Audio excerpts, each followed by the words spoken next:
Uburwayi bwatangiye natangiye numva akabyimba mu ibere noneho kakabyimba uko iminsi yahitaga niko kakuraga ariko nkagera n'ubu akaboko nkumva simbasha guterura ibyo guterura bikananira noneho nkoreye ikinda abo nganisha akambwira tuzajye kwa muganga abanyarwanda bazi ko umuntu arwara ikibyimba gisanzwe kikameneka agakira nanjye mu buryo natekerezagamo ariko siko byari biri cyo cyari kirimo imbere mu ibere kitagaragaza umutwe ari ikibyimba kigiye gikura buri munsi kandi ariko ngenda ndushaho kugira ububabare cyane kuko muri icyo gihe n'ubwo burwayi byanze bikunze ngiye numva ko ndi umugeni kandi ngomba gutaha ariko Imana siko yabibonye naje kugira iyerekwa rikomeye cyane mpita mbona marayika aje kuntora hanyuma haza umugabo ahagara uruhande rwanjye arambaza ngo nta muntu mufite icyo mupfa nza kwisuzuma ndatekereza ndavuga hari umuntu twaba dufite icyo dupfara ariko nsanga arahari ni umuntu warababasha umutima wanjye warampemukiye kandi bitari ngombwa atagomba kumpemukira nuko mpita mbwira uwo mugabo ntiyewe ndashyira agatoki hejuru ndamubwira muri iryo yerekwa ndamubwira ntarahari uwo mugabo wampemukiye arambwira ati byagenze bite ndamusobanurira ikintu yampemukiye nuko ijwi rirambwira ngo ntukigiye subirayo genda ubwira abantu bababarira abantu bababaje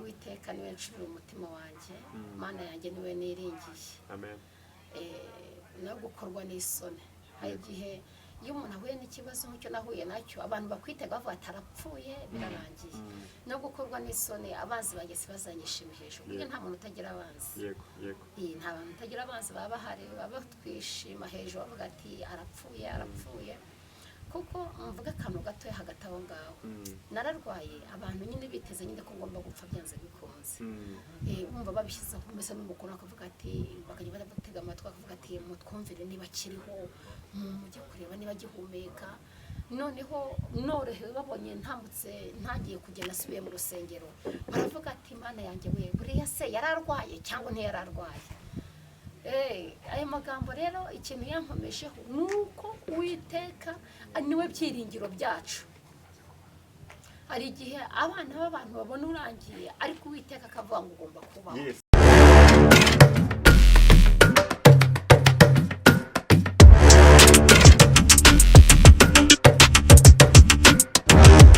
tubaye ikaze mwese bakunzi ba Isange TV twongeye twagarutse uyu munsi tugarukanye imbaraga nyinshi cyane.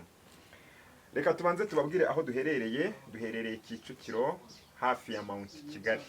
Yahoze ari Mount Kenya ariko ubu ni Mount Kigali. Aho ngaho hari itente y'ubukwe hitwa ku Imbuga Garden. Hari itente y'ubukwe, hari jardin umuntu yakoreramo shoot, hari ndetse n'amasari, hari ibyumba, amacumbi, ibyo byose birahari. Ubikeneye rero hari nimero twaguha wahamagara kugira ngo baguhe serivisi nziza. Nimero wahamagaraho ni 0788598612. Murakoze. Hanyuma imbere yacu nkuko mubibona turi kumwe n'umubyeyi mwiza cyane. Reka mbere yuko tugira ibindi tuvuga tubanze tumuhe ikaze asuhuze abantu bo kuri Isange TV. Narangiza atwibwire. Murakoze cyane. Nanjye ndanezerewe cyane ikaze mu mpaye. Imana ibahumugishe. Amen. Ndumva mbere yuko ntangira mbere yuko nibwira abantu banyumva gatwaye dusenga Imana. Yego. Imana data wa twese uri mu ijuru wera wa Isiraheli Imana ikomeye cyane tugushimiye kuko watumiza mu minsi yose yatambutse izina ryawe rihabwa icyubahiro. Iki gitondo cyiza cy'umugisha Mana turaguhendahenze kugira ngo usubane natwe abantu bazatumva Mana ubwo tugiye gutanga ubuhamya bw'ibyo wadukoreye abantu benshi bazafashwe nabwo kandi abantu benshi bazakizwe ubw'ubuhamya bwiza tugiye gutanga. Urakoze Mwuka wera w'Imana tuguhaye ikaze kugira ngo uzitangirane natwe kandi usuzanye natwe tubisabye Imana Data mu izina rya Yesu. amen amen. Urakoze. None wakomerezaho wibwira abadukurikiye amazina n'aho mutuye. Nta kibazo. Urakoze cyane. Amazina yanjye ni Marie Louise Yamuragiye, nkaba ndi umukristo wo muri ADEPR, abasengera ku mudugudu wa Katabaro, paruwasi ni Muhima, niyo derese yanjye. Yego. Nkaba ndi umugenzi ujya mu ijuru, ariko hagati aho ngaho iyo umugenzi atangiye urugendo rujya mu ijuru ahura n'ibigeragezo byinshi. Yego. Ari nayo mpamvu ndi hano kubwo kuvuga imirimo y'Imana nabonye n'amaso yanjye. Yego. Hari igihe umuntu ahurana n'ibibazo akavuga ati Imana ya Aburahamu na Isaka, ariko nanjye hari Imana yanjye niboneye. Yego. Hari Imana yanjye nabonye n'amaso yanjye. Urakoze Marie Louise, turishimye kubana nawe. Uragaragara neza, urakeye, uriho ubwiza bw'Imana. Hanyuma abadukurikiye bakwibaza, ni umubyeyi w'abana se bangahe? Murakoze cyane. Njyewe ndi umumama w'abana 7. Yego. Mfite abahungu 5 n'abakobwa 2. N'umutware. Okay, murakoze cyane. Marie Louise, ubwo twatangiye kuganira, utubwe ko umukristo, itorero, mu buhamya urada wenda ushaka kutabivugaho, ariko reka tukubaze, mu itorero ukora iki mu murimo w'Imana? Niko dukunda kubivuga. Urakoze cyane. ntaga nicaye, ndi umuririmbyi. Ndirimba muri korali yaho yitwa Hermone. Yego. Wow. Abantu bo muri Hermone nizere yuko badukurikiye. Turabasuhuje. Ariko hari ukuntu iyo ndi kuganira n'abantu b'abakozi b'Imana cyangwa nk'abaririmbyi, kubera ukuntu nkunda indirimbo, hari igihe kazamo nkaza kukubwira ngo gira akantu turirimbira. Nje kubivuga naba nkubangamiye? Ntago waba umbangamiye. Okay. Urakoze. None reka twihute dutangire. Watubwiye ko wabonye Imana, watubwiye ko hari Imana yawe noneho wiboneye, utakivuga ya Aburahamu na Isaka gusa, ahubwo nawe hari iyawe noneho wiboneye.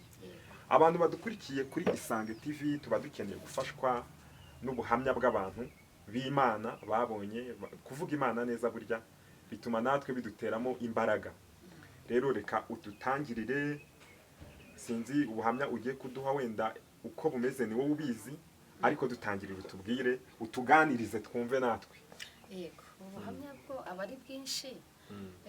Wenda umuntu ahereye aho yakirijwe yamenye Imana, aho sindi bubivugeho, wenda azabigarukaho ikindi gihe. Yego. Ariko mfite ubuhamya bundi ku mutima kandi bufatika. Yego.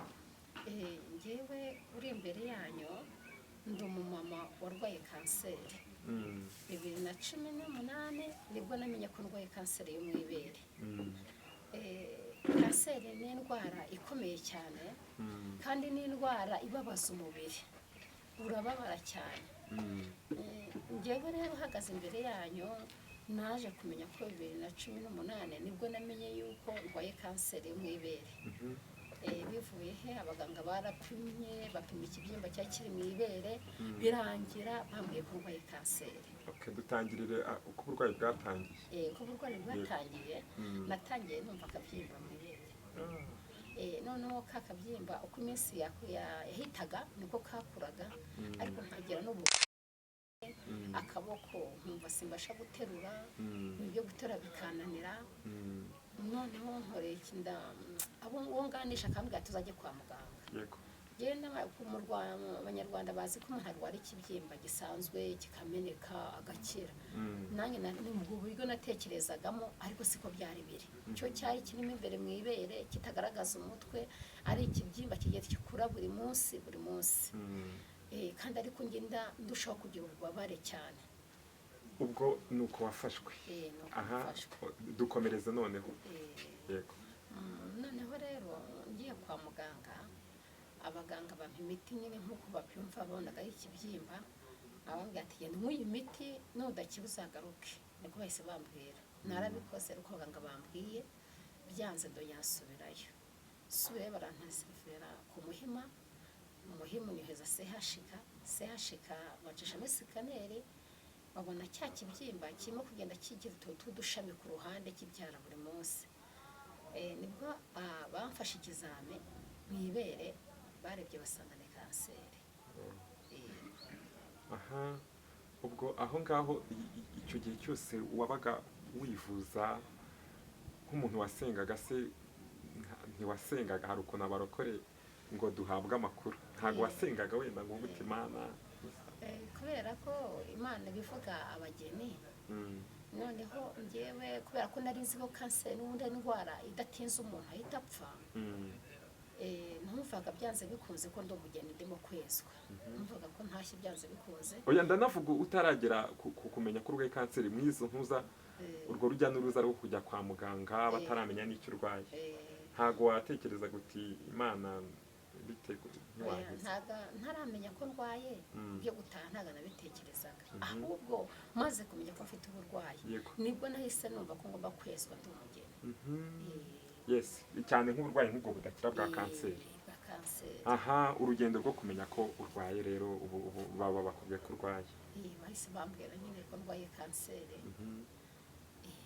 birankomera mu mutima nawe urabyumva ikintu nk'icyo kikugezeho ugira ikintu cy'ihungabana ariko hamwe no kwizera Imana nahise nubura amaso nkita mbona hahane zatabarirwa kuko n'ubundi hano mu isi si iwacu muri turabagenzi ba Gisiyoni ntavuga nti niba ari ryo gari Uwiteka yamanuye ngo nyine rizanyura kuko abantu bose nababwiraga nti ngewe ndimo kwezwa ndimo gukora imirimo ya nyuma kuko ubwo nakoze cyane nanakijijwe cyane kurusha uko nari nkijijwe maze kumenya ko ndwaye. Ukimara kumenya ko urwaye tubwire rero urwo rugendo rw'uburwayi uyu munsi turi kukubona uri muzima urumva harimo ibintu byinshi uyu munsi turi kukubona uri muzima kandi ukurikije n'umwaka uri kutubwira tubwire urwo rugendo uko rwagenze.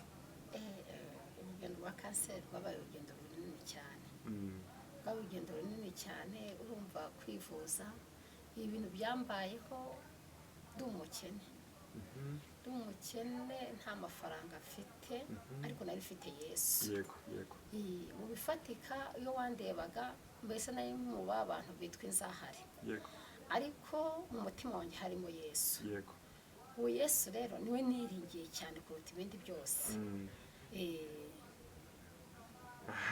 Oya Louise urabirambura neza umugani uvuze ku kintu cyo kurwara kanseri umuntu atagize ikintu afite wafashijwe nande byagenze gute ni bene so watubwiye ko uri umuririmbyi ese n'itorero ni bene so byagenze gute icyo gice wakibayemo gute wivuje gute? Ni urugendo runini cyane buriya hari ukuntu Imana ijambo ry'Imana asomye riravuga ngo Imana yahamagaye ihamagara umuyaga ugahuha ibintu n'ibitangaza bigakoreka nanjye niko byagenze umuyaga warahushye urahuhugira no mu rugo rwanjye. Haleluya. Imana ihamagara abantu ntazi hamagara bonzi hamagara nabo ntazi irabakoresha bajya kubona umuntu arampamagaye akambwira ati ntunzi ariko namenye amakuru yawe none rero nkoheje amafaranga yo kujya kwivuza nuko nabayeho muri urwo rugendo. Wahamagarwaga na nimero itakuzi rwose mbese uko akunda umuntu aba yahuye n'ikibazo amakuru agahererekanya nyakwigendera Theogene niwe wayoboraga iwacu Katabara akantangira message uko agiye ayoboye iteraniro akavuga ati dufite umukristo wacu wakundaga gusenga none yararwaye none rero mugomba kujya mugira mujya kumureba nubwo buryo ntangiraga message rero hamwe n'Imana yaherekezaga ya message pasteur ntagiye mu rusengero ubyumvishije bigahita bimukora ku mutima kanyoheza amafaranga. Utwibukije uwo mugabo w'Imana aho ari akomeza agira iruhuko ridashira kandi n'umuryango we njya mbabona umudamu we araho ariko aho bari bagubwe neza uriya mugabo yakoreye Imana imana izibuka umuryango we, imana izibuka umuryango we. Hanyuma icyo kintu iyo cyabayeho, nubwo ubutabazi bw'Imana bubaho, ntekereza yuko hari igihe habaho no guhungabana mu muryango, kuri famiye, wenda umutware cyangwa n'abana cyangwa n'abandi bo mu muryango ba hafi, hakabaho guhungabana, bakabona yuko wenda umuntu agiye kugenda, mbese hakajya gucika intege, cyangwa hakabaho hari n'abantu bashobora kuvuga bati uyu nta kintu akitumariye, ukabona ko bameze nk'aho bari kugusezera nk'umuntu utazagaruka. Mbese ibyo bintu wabiciyemo gute? Murakoze cyane. Ndi umuntu nanjye byabaye ngombwa ko basa nkaho bavuga ati nyabona mujye muzigama, mushake amafaranga ya serikere yo kuzamushyingura, kuko ntabwo bambaraga ku muntu uzabaho. Barambonaga kubona ko ubuzima bwanjye bwarangiye, ngeze ku musozo, ariko aho imbaraga z'abantu zirangiye n'Imana iruka igakora. Imana ishimwe cyane. Aho ngaho babibonaga, mbese nabo n'abana bari bazi ko ngiye gupfa, batangiye kwiyakira, bakajya bambaza ese ibi ngibi biherereye hehe, bakajya bambaza se tuzabigenza gute. Bari bazi ko nzapfa byanze bikunze, kuko hari igihe bazakundeba nijoro ndyamye, bakaza bakajya bankoraho bakumva ngo bumve ko nkiri makuka. Ariko hamwe no gusenga Imana ishobora byose, nta kinanira Imana. Njye nagiye mbona Imana mu bitangaza, kuko hari umunsi umwe byabaye ngombwa ko nza nkuvuye mu mubiri, njya guherekwa, mbona marayika aje kuntora. Mbona marayika aje kuntora, ndanabyemera rwose, numva ndanezerewe, kuko muri icyo gihe muri ubwo burwayi byanze bikunze njye numva ko ndi umugeni kandi ngomba gutaha. Ariko Imana se ko yabibonye, naje kugira iyerekwa rikomeye cyane, mpita mbona marayika aje kuntora. Aje kuntora, hanyuma haza umugabo ahagarara uruhande rwanjye, arambaza ngo nta muntu mufite icyo mupfa. Nza kwisuzuma, ndatekereza, ndavuga hari umuntu twaba dufite icyo dupfara, ariko nsanga arahari. Ni umuntu warababaje umutima wanjye, warampemukiye kandi bitari ngombwa, atagomba kumpemukira.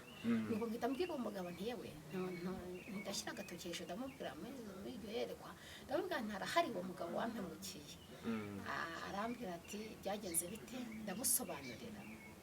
Ndamusobanurira ikintu yampemukiye. Nuko ijwi rirambwira ngo ntukigiye subirayo, genda ubwira abantu bababarira abantu bababaje. Ni wowe wenyine. Narisuzumye, nabonaga na korari yanjye ndi mu rusengero barimo kuvuga amagambo kwa kundi bavuga umuntu yakoze imirimo myiza, none aratashye agiye mu ijuru. Ariko hagati aho ngaho mfite uwo mugabo ahita ambaza ngo nta muntu mufite icyo mupfa, sanga hari umugabo wawe warambabaje umutima wanjye. Nuko Imana irambwira ngo ngende mbwira abantu bababarira bababaje, kuko umuntu utababarira ntabwo azajya azinjira mu rurembo Siyoni. Uwo muntu wamubabariye ute? Uwo muntu naramubabariye. Waramuhamagaye, byagenze gute? Uwo mugabo yarambabaje mu buryo bukomeye cyane, wenda ntari musobanurire cyane, ariko kugira ngo mwereke ko muhaye imbabazi, nashatse fanta, shaka n'ibintu by'ibiribwa, shaka n'abantu b'inshuti zanjye b'inkoramutima, baramerekeza tujyayo, njya gusura uyu mugabo kugira ngo mwereke umutima w'imbabazi. Kandi Imana yabikoze neza. Ugeze se mwavuze ijambo rimeze gute? Twihishaho gatoya. Yabanje kutwihishaho bitewe n'ibyo yarakoze, ariko nyuma yaho araza, ndabona nta kibazo, turaganira, turasabana, turasangira. Nawe urabyumva ujye mu bwo bw'umuntu, imbabazi numva zije mu mutima wanjye, kandi n'ijuru riranyemerera, umutima wanjye urabohoka. Ni igitangaza, ntabwo byoroheye umuntu wambaye umubiri gutanga imbabazi muri ubwo buryo. Ariko icyo kintu ni ikintu cyakwigisha umuntu wese ko dukwiye kubaho nta muntu tubitse mu mutima wacu nk'umwanzi. Bishoboka ko umuntu mudahuza, ariko ushobora kubirengaho ukamubabarira nyine mu mutima wawe, ukamuha imbabazi nk'uko nguko bivuze. Dukomeze rero. Abantu bakwibaza batese kanseri ko tuzi ko idakira, ni indwara idakira, wowe byagenze gute? Cyangwa se abajya bavuga ko hari ukuntu bashobora wenda kuyikuramo, wenda igice yafashe bakagikuraho, noneho ukaba muzima. Wowe byagenze gute? Watubwiye ko yari mu ibere, byagenze gute? Yari mu ibere, ngiye ukuntu byagenze ni ukuvuga ngo byabaye ngombwa ko njya banyoheze i Kanombe. Numva ko i Kanombe hari abaganga beza kandi nuko bafite abaganga beza kandi bakurikirana abantu. Nivurije rero i Kanombe, ngezeyo umuganga wanyakiriye nyine yambwiye ko bagomba gukuramo ikibyimba cyari kiri mu ibere. Noneho rero bamaze kugikuramo barapima n'ubundi nanone basanga ni kanseri n'ubundi ndwaye. Byabaye ngombwa ko banyoheza muri Butaro Gihumva. Yego, Butaro ndahumva. Muri za Butaro. Muri Burera. Niho nagiye. Yego. Abaganga naho banyakira neza cyane. Hanyuma biba ngombwa ko bahita banshyira ku miti. Hari imiti batera abantu ya kanseri. Yego. Iyo miti iyo bayiguteye umusatsi uhita uvaho. Uhita uvaho umusatsi ugasigarira ari uruhara rwose, kuko ndibuka ko nagiyeyo bantera bwa mbere bataha ku nshuro ya kabiri iyo banteye ngiye muri dushe umusatsi wose usigara muri dushe. Ayiwe. Niyo mpamvu natahaga najya ngera mu rugo abana bambona ukuntu usa n'ukuntu nabaye n'ukuntu imiti yanyishe bagahita bavuga ati mama agiye gupfa byanze bikunze. Ariko nta kinanira Imana yakomeje kubana nanjye muri ubwo burwayi. Ni ukuvuga ngo n'ubundi namaze guterwa iyo miti, abaganga banyandikiye ko bazanca ibere nyine nk'uko wavuze ati nta rugingo rwawe rwagiye. Yego. Abaganga barambazaga ati kubera iki bataguciye ibere, ariko hagati aho ngo harimo ibanga. Mbaza ngo iryo banga ni irihe? Nagiye gusenga Imana. Iryo banga ni irihe? Iryo banga nibyo ngiye kukubwira. Nagiye gusenga Imana, Imana irambwira ngo ndi Uwiteka ndirahiye ntabwo bazaguca ibere. Ikibyimba baragikuyemo. Ndi Uwiteka ndirahiye ntabwo bazaguca ibere. Ni ukuvuga ngo iryo sezerano Imana yampaye nayishyize hafi y'umutima wanjye. Ndavuga nti Imana yasezeranyije nanjye ko ibere batazarica. Ku ifisi nayo mfite muri Butaro bamvuriragaho hari handitsweho ko nimara guterwa iyo miti bazahita banca ibere. Yego. Imiti bayitera igihe kingana iki? Ni ugutera amezi 8. Mu kwezi baguteramo inshuro 2. Yego. Ni ukuvuga ngo abaganga nabo bari bazi ko nindangiza guterwa imiti bazahita banca ibere. Ariko nkomeza gusenga ninginga Imana avuga ngo niwe wavuganye nanjye ibere ryanjye batazarica. Yego. Ubwo ni ukuvuga ngo maze guterwa iyo miti bahise banyoheza i Kanombe, barambwira ati genda i Kanombe bagushirize ibere ryanjye bararukutse gutyo ntibarica. Kubera ko Imana yari izi isezerano ryayo. Ubundi inaha mu Rwanda ntabwo twari dufite ibitaro bishiriza. Mu icyo gihe narwariyemo nashoje guterwa iyo miti nibwo nahise mpuzana ibya bitaro byatangiye gukora bya bitaro bishiriza abagore n'ibiki n'ibiki. Ni muri ubwo buryo Imana yandokoye. Ubwo baragushiriza? Baranshiriza. None se bivuze ngo buriya buryo bwa shiririji butuma burya kanseri buyikuramo? Yego, butuma ubukana bwayo butiruka ahantu hose. Butiruka? Yego. Okay. Ni ukuvuga ngo wenda tuvuge ko ari nk'agakoko kari mu ibere baba bagashirije ukuntu. Okay. Aha, ubwo bivuze ngo aho niho kanseri yakiriye cyangwa se warakize byagenze gute mu by'ukuri? Bose nakwiye ko ndi umukristo, nakomeje nsenga Imana. Maze mbonye ibere batayiciye nahise mbona ko no kubaho bihari. Yego. Ngahita nsenga mpindura isengesho ndavuga ntuwiteba wanyongera nanjye mu bantu bo kubaho ukagira iminsi yo kubaho. Imana ni umubyeyi. Imana yarabinyemereye. Ibinyemereye rero irambwira ati ndetse ndanagukijije. Imana irambwira ati ngukijije kanseri. Nagiraga uburibwe bukomeye cyane, ntago namye nambara rinete, nazambaye kubw'umutwe. Narwaye umutwe ukomeye cyane, bakanshishamo sikaneri ngo barebe ko ari kanseri yagezemo. Ariko hamwe no gusenga abaganga bakambwira ati umutwe wawe ni hazima nta kanseri irimo. Noneho rero ubwo byaterwa n'uburibwe bwo muri bwa kanseri bwangigaga bwo mu ibere bigakubita no mu mutwe. Niyo mpamvu nakoraga ndwara umutwe cyane. Ubwo rero Imana irambwira ati ndagukijije.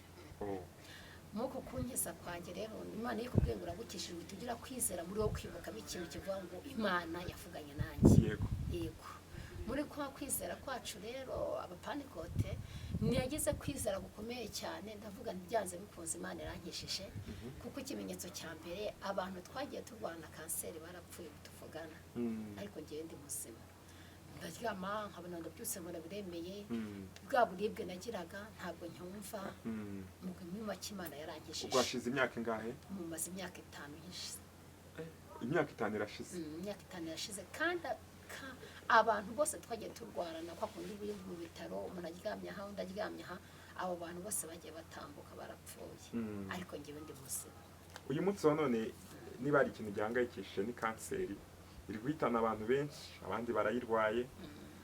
Mu by'ukuri usanga umubare ni mwinshi.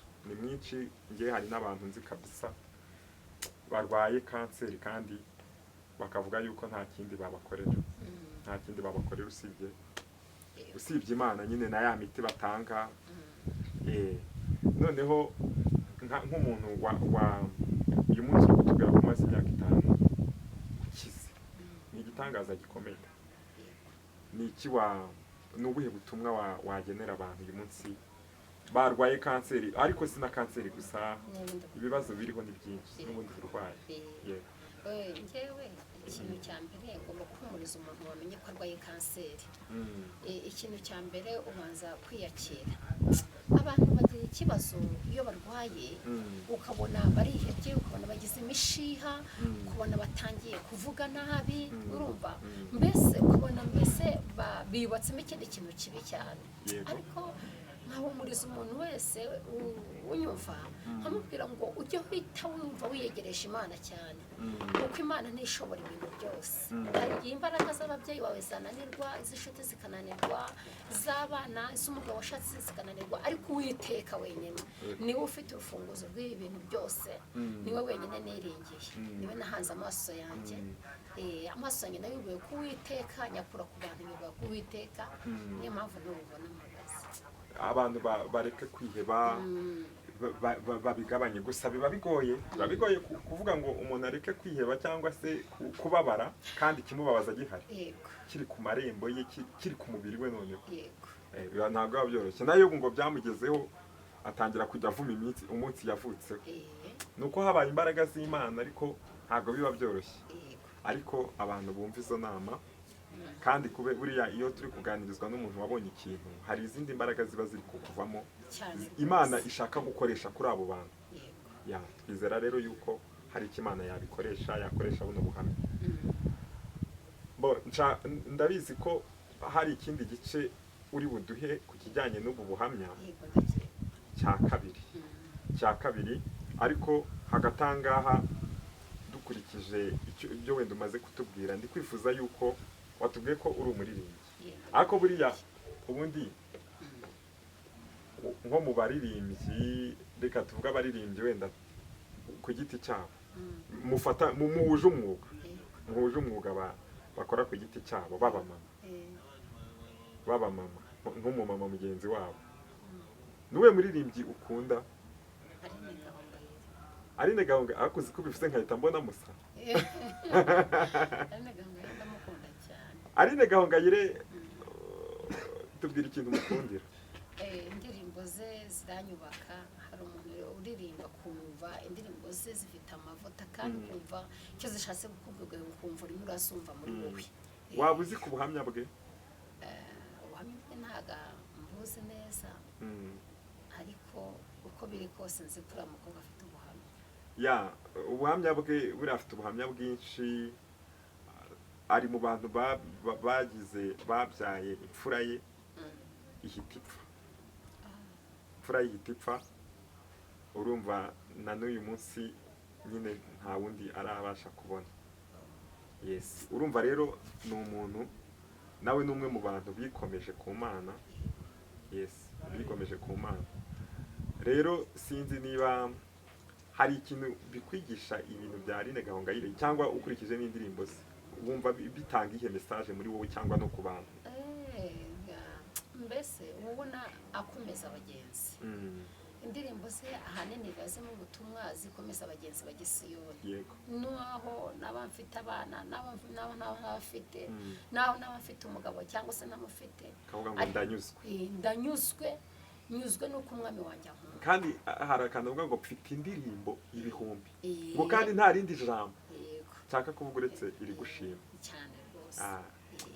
Ni imbaraga n'iby'imbaraga bigaragara yuko iyo umuntu yanyuze mu bikomeye Imana nayo imuha ibintu bikomeye byo guha abantu. yego Mu bintu Imana yaguhaye byo guha abantu, nshaka ko utubwiramo nk'umuririmbyi. Ushobora kuvuga uti hari indirimbo nanjye yakomeza abantu niyo cyaba igice cyangwa gutya na gutya, nshaka ko uririmbira n'abantu ariko bakumva bundi niyo mpano. Yes. akenshi kubera ndwaye nakundaga amagambo y'Imana yo muri Bibiliya, amagambo yo muri Zaburi ya 25. Uwiteka niwe ncurira umutima wanjye, Mana yanjye niwe niringiye. Amen. No gukorwa n'isoni. Hari igihe iyo umuntu ahuye n'ikibazo nk'icyo nahuye nacyo, abantu bakwitega bavuga ati arapfuye birarangiye. No gukorwa n'isoni, abanzi bagese bazanyishima hejuru. Kuko nta muntu utagira abanzi. Yego, yego. Nta bantu utagira abanzi baba bahari, baba twishima hejuru bavuga ati arapfuye arapfuye. Kuko mvuga akantu gatoya hagati aho ngaho, nararwaye abantu nyine biteze nyine ko ngomba gupfa byanze bikunze. Umva babishyizeho mbese n'umukono akavuga ati, bakajya batega amatwi akavuga ati mutwumvire niba kiriho, mujye kureba niba gihumeka. Noneho norohewe babonye ntambutse ntagiye kugenda asubiye mu rusengero, baravuga ati Imana yanjye we buriya se yararwaye cyangwa ntiyararwaye. Ayo magambo rero ikintu yankomejeho nuko Uwiteka niwe byiringiro byacu. Hari igihe abana b'abantu babona urangiye ariko Uwiteka akavuga ngo ugomba kubaho. Yes. Niringiye Uwiteka rero. Hallelujah. Uwiteka nambere ibyiringiro. Amen. Umutima wanjye nawe weguriye Uwiteka. Guruta uko nareba ibintu byo mu isi, ahubwo nirebeye Uwiteka, kuko niwe nahaye ibintu byanjye byose. Ntabwo Uwiteka ubuzima bwanjye mushyize muri wowe. Uwiteka nambere ibyiringiro. Amen, amen, amen. Urakoze cyane. Mu by'ukuri turafashijwe, dufashijwe n'ubwo buhamya. Umuntu wese uri mu kibazo yabwumva agakomera, kandi hamwe n'imbaraga y'Imana yagushyizemo, kubw'icyo yagushyizemo, ndabizi ko hari ibintu wakwatura ku bantu barwaye. Yego. Ndabizi ko hari ibintu wakwatura ku bantu bose bari bwumve iki kiganiro. Umuntu wese mu kibazo arimo, turi buze no kuguha umwanya ubasengere. Usenge, ugire ibintu watura ku bantu bari mu bibazo bimeze gutyo. Umuntu ararwara agatabwa, umuntu ararwara akangwa, umuntu ahura n'ikibazo isi ikamuvaho, abantu bose bakamuvaho. Buriya hari ukuntu abantu baduprofita kuko hari icyo batubonamo, hari umumaro tubamariye, ariko iyo wageze aho ngaho hari ukuntu abantu bakuvaho. Buriya umugabo witwaye ngo igihe cyarageze n'umugore nawe ngo aramwihakana. Kubera iki? Kuko yabonaga ko ntacyo kimaze, avuga ati n'Imana bishoboka yihakane ipfire. Ariko yo yavuze amagambo meza, aravuga ngo ntago twakunda ibyiza bivuye mu kuboko kw'Imana, ngo ikibi kivuyemo nacyo tucyange. Mu by'ukuri si uko mu kuboko kw'Imana hava ibibi, ahubwo ashakaga kwerekana ko Imana niyo kwiringirwa ibihe byose. Ibihe byose Imana irabitegeka, ibihe byose Imana ni nziza. Rero ugiye kugira ijambo ugenera abantu bari guca muri ibyo bihe, hanyuma usoze unabasengera. Ndabasengera rwose. Ikintu ubutumwa numva naha abantu bari muri ubu rugendo nk'urwo nanyuzemo, ikintu cya mbere ukwizera Imana. Hari ukuntu umuntu arwara agahita ajya mu bapfumu, undi akamubwira ati nunyura aha ngaha wenda uzakira, abandi bakavuga ngo ni amarozi. Ariko ikintu cya mbere, niba ubonye uburwayi, icya mbere cyo ni ukwegera abaganga bakagufasha. Ikindi ukizera Imana, ugasenga Imana. Yego. Murakoze. Sengera abantu rero, aba bantu basengera. Kasengera abantu barwaye, abantu barimo kumva ibimenyetso. Hari n'abanyegera bakambara ati ko numva utuntu mu ibere bimeze bite, kandi bajya kwa muganga bagasanga barwaye kanseri. Niyo mpamvu umuntu wese ntakabone ikintu ku mubiri we ngo akihererane. Niyo mpamvu ubona nababwira ngo niba wumva ikintu kidasanzwe ku mubiri wawe, ihutiye kwa muganga, wereke muganga, umubwire ati ndebera iki kintu, kuko nanjye kugira ngo mbashe gukira nuko nayibonye nkahita nikurikirana cyane. Sinjye mu kinyarwanda ngo mve mujye kumpa imiti nshyireho, ahubwo nkahita nikurikirana njye kwa muganga, bigatuma njya ku baganga bangeraho kanseri itarafata intera ndende. Yego. Murakoze cyane. Kadusenga Imana. Imana turagushimiye, uri Uwiteka n'iryo zina ryawe. Twari turimo gutanga kino kiganiro Mana, hari byinshi wadukoreye tubibonesha amaso yacu, izina ry'Uwiteka nirihabwe icyubahiro. Sengera abanyarwanda bose barwaye mwami, kugira ngo bakize, abari babuze ibyiringiro bongere ibyiringiro, nshuti yabera. Mana yankishije ukanzura, nanjye nengeze ku munota wa nyuma, n'abanyarwanda wabakiza ndetse n'abanyamahanga. Ushoboye ibintu byose Kristo, nta kikunanira. Mu izina rya Yesu Kristo w'i Nazareti, Mana ikabona uko kwawe kwiza, ikabona ubutabazi bwawe. Uwiteka Imana ya Israheli, izi ndwara turazisengeye mu izina rya Yesu Kristo w'i Nazareti. Mana yankijije n'abamama, usanga abagabo, usanga abasore, usanga abakobwa, abo bose Satana yatatse muri iyi minsi ya nyuma, Mana ugende ubakishe ukuboko kwawe gukomeye. Urakoze, ndagushimiye mu izina rya Yesu musabye nizeye, amen.